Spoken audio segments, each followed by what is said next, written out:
السلام علیکم ورحمۃ اللہ تعالی وبرکاتہ۔ نحمده ونصلي ونسلم على رسوله الكريم، اما بعد فاعوذ باللہ من الشیطان الرجیم، بسم اللہ الرحمن الرحیم۔ ان اللہ وملائکته یصلون علی النبی یا ایہا الذین آمنوا صلوا علیہ وسلموا تسلیما۔ اللهم صل على سيدنا ومولانا محمد معدن الجود والكرم وآله الكرام وابنه الكريم وبارك وسلم صلاة وسلاما عليك يا رسول الله صلی اللہ تعالی علیہ وسلم۔ عزیزان ملت اسلامیہ، اس سے پہلے قرآن اور حدیث کے فرق کو بیان کیا گیا۔ رسول پاک صلی اللہ علیہ وسلم قرآن کی آیتوں کو الگ ارشاد فرماتے تھے قرآن کی آیت ہونے کی حیثیت سے، اور اس کے علاوہ جو کچھ بھی ارشاد فرماتے تھے وہ حدیث پاک ہوا کرتی تھی۔ صحابہ کرام احادیث کو بھی اسی طرح محفوظ کیا کرتے تھے جس طرح قرآن کو انہوں نے محفوظ کیا۔ صحابہ کرام نے قرآن کو کیسے جمع کیا، کیسے اس کو محفوظ کیا، یہ بڑا ہی عظیم کارنامہ، پوری امت پر صحابہ کرام کا احسان۔ یہ قرآن مجید جو آج ہمارے سامنے کتابی شکل میں ہے، یہ صحابہ کرام کا احسان ہے، یہ صحابہ کرام کا ایک عظیم کارنامہ ہے۔ تو یہ کیسے ہوا تھا، صحابہ کرام نے یہ قرآن مجید کو کیسے جمع کیا؟ پھر دوسری بات کہ قرآن مجید تو ظاہر سی بات ہے کہ اللہ تبارک و تعالیٰ کا کلام ہے، اور اس کی اہمیت اور اس کی ضرورت ہی یہ تھی کہ اس کو دوسروں تک پہنچانے کے لیے کتابی شکل میں لایا جائے۔ اس لیے صحابہ کرام نے اس کو کتابی شکل میں جمع کیا، کیونکہ اہل عرب کے بارے میں پہلے ہی بتا چکا کہ اہل عرب کسی بھی چیز کو لکھ کر یاد رکھنے کو بڑا ہی معیوب سمجھتے تھے، برا سمجھتے تھے، کیونکہ ان کو اپنے ذہنوں پر بڑا اعتبار تھا، بھروسہ تھا، اور ان کے ذہن دماغ ایسے ہوتے بھی تھے کہ بڑی لمبی چیزیں وہ ایسے ہی یاد رکھ لیا کرتے تھے۔ بڑے قصیدے، کئی سو اشعار پر مشتمل قصیدے یہ عرب کے جو لوگ تھے وہ زبانی یاد کر لیتے، اور ایسے لکھنے کو وہ اپنے لیے عیب سمجھتے تھے۔ اسی وجہ سے حضور پاک صلی اللہ علیہ وسلم کے زمانے تک عرب میں لکھنے کا رواج ہی نہیں تھا، لوگ چیزوں کو لکھتے نہیں تھے۔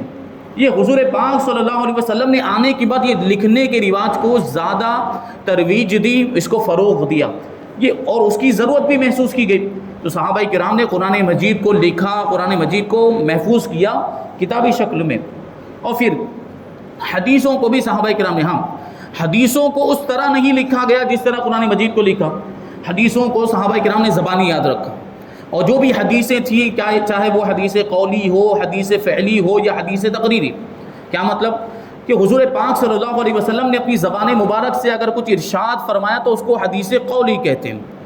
نبی کریم صلی اللہ علیہ وسلم نے کوئی کام کیا، کچھ عمل کیا، صحابہ کرام نے اس کو ملاحظہ کیا، تو اس کو کہتے ہیں حدیث فعلی۔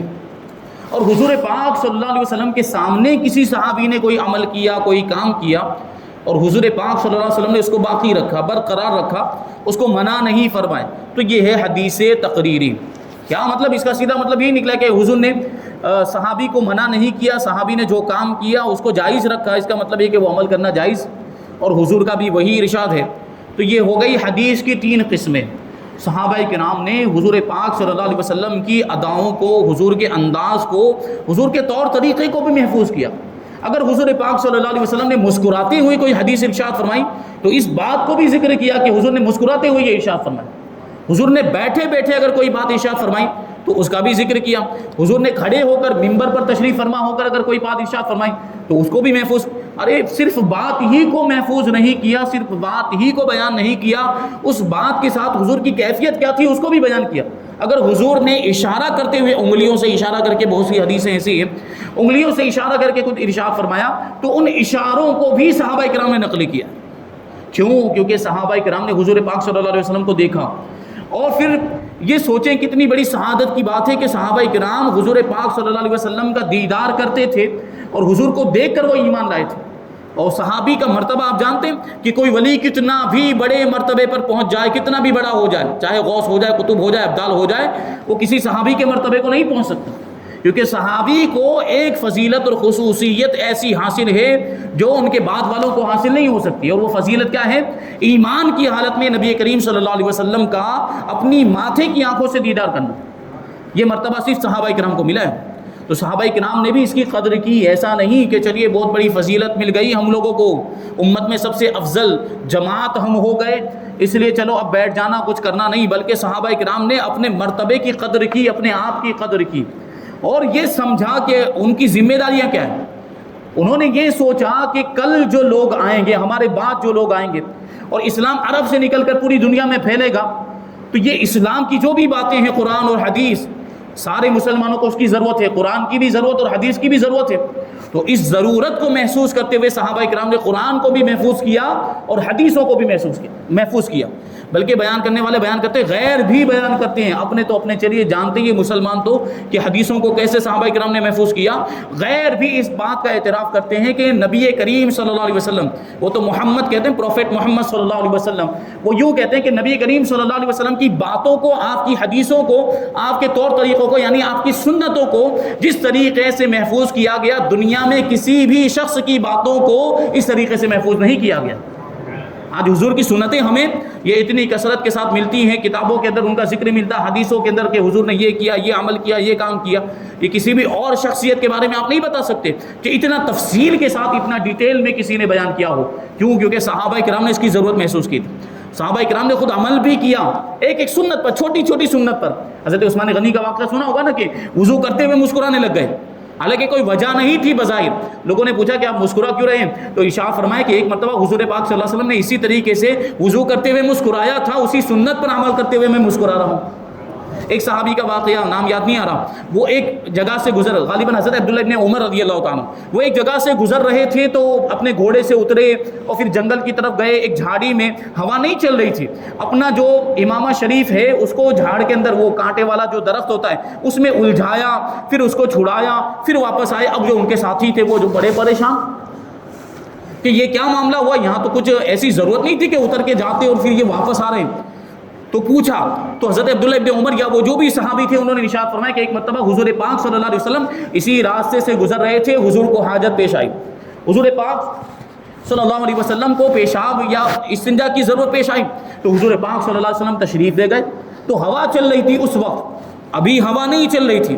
جب حضور پاک صلی اللہ علیہ وسلم قضاء حاجت کے لیے تشریف لے جا رہے تھے اس وقت ہوا چل رہی تھی, تو آپ کی چادر مبارک یا امامہ شریف, چادر مبارک کا ذکر ہے غالباً, تو وہ اڑی اور یہ درخت جو کانٹے والا تھا اس میں وہ چادر الجھ گئی. تو حضور پاک صلی اللہ علیہ وسلم نے اس کو چھڑایا, پھر قضاء حاجت کے لیے تشریف لے گئے. تو اگرچہ مجھے حاجت کی ضرورت پیش نہیں آئی تھی, مجھے استنجا لگا ہوا نہیں تھا اور ہوا بھی نہیں چل رہی تھی, لیکن میں نے صرف اور صرف حضور پاک صلی اللہ علیہ وسلم کی سنت پر عمل کرنے کے لیے ایسا کیا. یہ صحابہ کرام کا جذبہ تھا, انہوں نے سنتوں کو بھی محفوظ کیا, حضور کے انداز کو بھی اور طور طریقوں کو بھی اس طرح محفوظ کیا ہے. تو اب سوچیں کہ وہ صحابہ کرام جنہوں نے چھوٹی چھوٹی چیزوں کا ایسا خیال کیا, قرآن مجید کا کیسا خیال کیا ہوگا, اور قرآن مجید کو کیسے انہوں نے جمع کیا ہوگا اور کیسی اس کی حفاظت کی ہوگی, یہ ہم اس سے اندازہ لگائیں. تو وہ یہ بتاتے ہیں کہ اس سے پہلے ہی معلوم ہو چکا ہے کہ قرآن پاک لوح محفوظ میں لکھا ہوا تھا. قرآن مجید میں خود ارشاد فرمایا گیا, قرآن مجید فی لوح محفوظ, یہ بزرگی والا قرآن ہے جو لوح محفوظ کے اندر ہے. پھر وہاں سے پہلے آسمان پر لایا گیا, پھر وہاں سے 23 سال میں آہستہ آہستہ حضور علیہ الصلوۃ والسلام پر نازل ہوتا رہا, مگر یہ نازل ہونا اس لکھے ہوئے کی ترتیب کے موافق نہیں تھا. ان لوح محفوظ میں جو لکھا ہوا تھا وہ ترتیب الگ تھی, اور نازل ہونے والی جو ترتیب تھی وہ الگ تھی. کیونکہ آپ پہلے ہی جان چکے کہ جو 23 سال کے عرصے میں 23 سال ایئرس کے عرصے میں جو قرآن مجید نازل ہوا وہ ضرورت کے مطابق جیسی جیسی آیتوں کی آیتیں وہاں پر لکھی ہوئی پہلے سے موجود ہیں لوح محفوظ کے اندر, لیکن جیسی جیسی ضرورت پیش آتی تھی ویسی ویسی آیتیں نازل ہوتی تھی. تو وہ ترتیب جو لوح محفوظ میں تھی وہ اس ترتیب کے موافق یہ نازل نہیں ہوتا تھا, کیونکہ یہ نزول بندوں کی ضرورت کے مطابق ہوتا تھا. جس آیت کی ضرورت ہوئی وہی آیت آ گئی. مثلا اگر اول ہی سے شراب کے حرام ہونے کی آیتیں اتر آتی تو یقیناً عرب کے نئے مسلمانوں کے لیے دشواری واقع ہوتی, کیونکہ وہاں عام طور پر شراب پی جاتی. اسی وجہ سے قرآن مجید کا آپ مطالعہ کریں تو آپ کو پتہ چلے گا کہ پہلے شراب کی برائی بیان کی گئی, پھر نماز میں شراب پینے سے روکا گیا.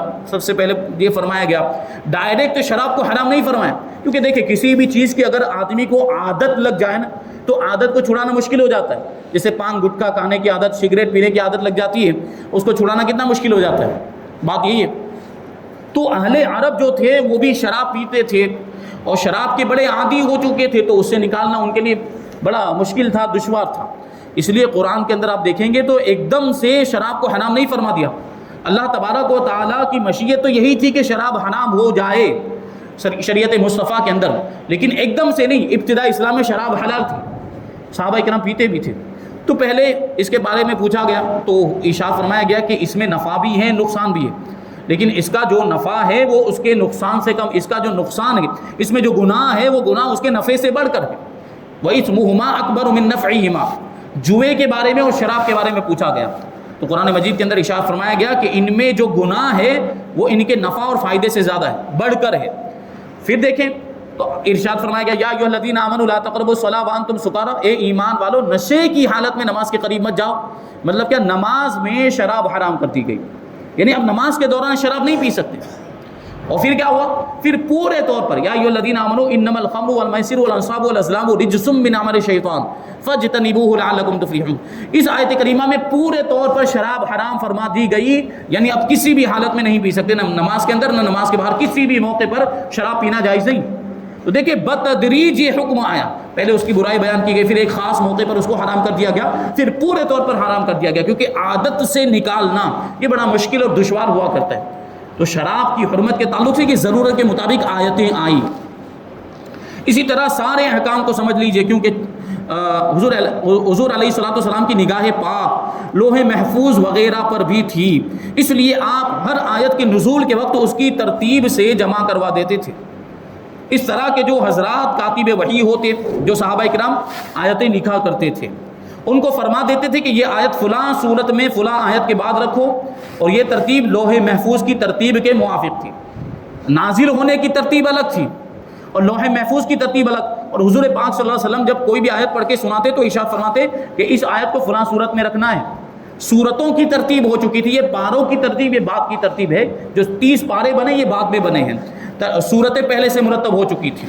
اور حضور پاک صلی اللہ علیہ وسلم کے ارشاد فرمانے سے یہ توقیفی ہے، اور طریقہ اس وقت یہ تھا کہ حضرت زید ابن ثابت اور دیگر بعض صحابہ کرام رضی اللہ تعالی عنہم اجمعین اس خدمت کو انجام دینے کے لیے مقرر تھے۔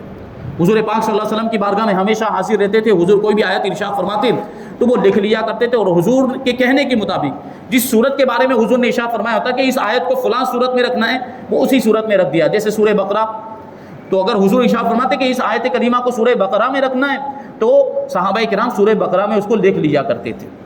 جس وقت جو آیت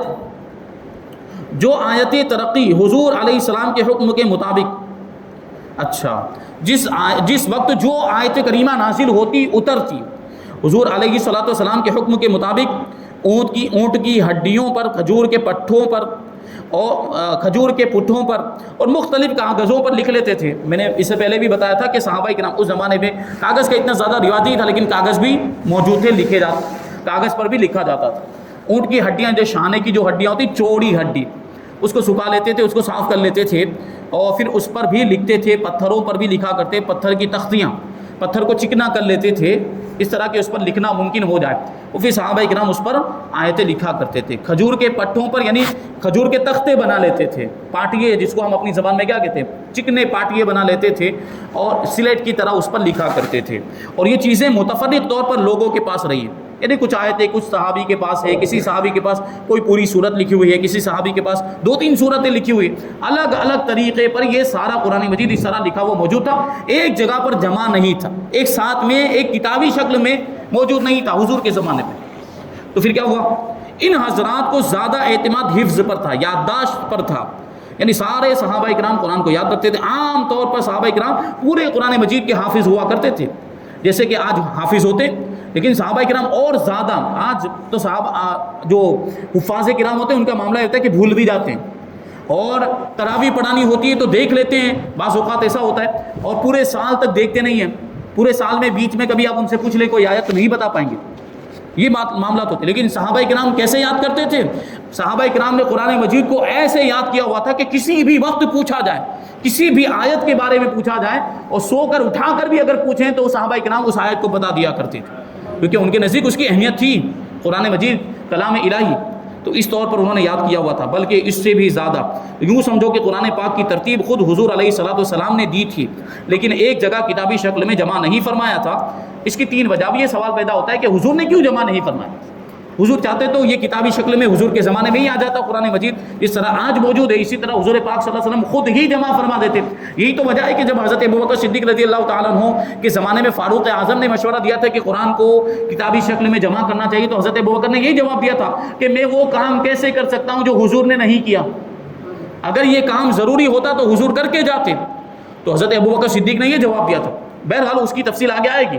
تو دیکھیں یہ حضور نے نہیں کیا، حضور نے کتابی شکل میں جمع نہیں کیا۔ اس کی 3 وجہ یہاں پر بتا رہے ہیں۔ ایک وجہ تو یہ ہے چونکہ صدہاں حافظ کو اسی ترتیب سے یاد کر چکے تھے جو آج تک چلی آ رہی ہے، اور نماز میں پڑھنا بھی فرض تھا، اور نماز کے علاوہ بھی صحابہ کرام برکت کے لیے اس کو اکثر اوقات پڑھتے ہی رہتے تھے۔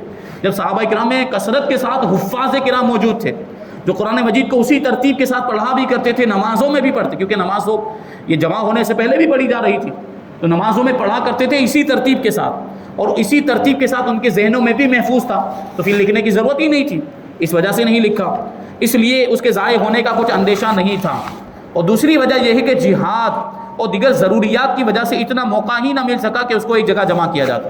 حضور پاک صلی اللہ علیہ وسلم جب تک حیات رہے جہاد کے بڑے معاملات، حضور کے ظاہری زمانے کے بعد بھی یہ چیز ہوئی، اور اس وقت افراد کی بھی کمی تھی، تو جہاد وغیرہ کے معاملات کی وجہ سے یہ قرآن مجید کو جمع نہ کیا جا سکا، کیونکہ مصروفیات تھی، جنگوں کی مصروفیات۔ اب دیکھیں ایک کے بعد ایک جنگیں، خاص طور پر مدینہ منورہ میں تشریف لانے کے بعد جنگ بدر ہوئی، اس کے بعد جنگ احد ہوئی، پھر خندق، اس طرح سے جو ہے کہ جنگیں ہوتی ہی رہی، ایک جنگ سے فارغ ہوتے تھے کہ دوسری جنگ کی تیاریاں شروع ہو جاتی تھی، تو یہ موقع ہی نہیں، کیونکہ یہ تو بڑا وقت طلب کام تھا، اس میں زیادہ وقت لگتا، اور بڑا جو ہے کہ یوں سمجھیں کہ بڑا اہم کام تھا، اس کو جلدی جلدی نہیں کیا جا سکتا تھا، اس لیے حضور کے زمانے میں جمع نہ ہو پایا، اس کی ایک وجہ۔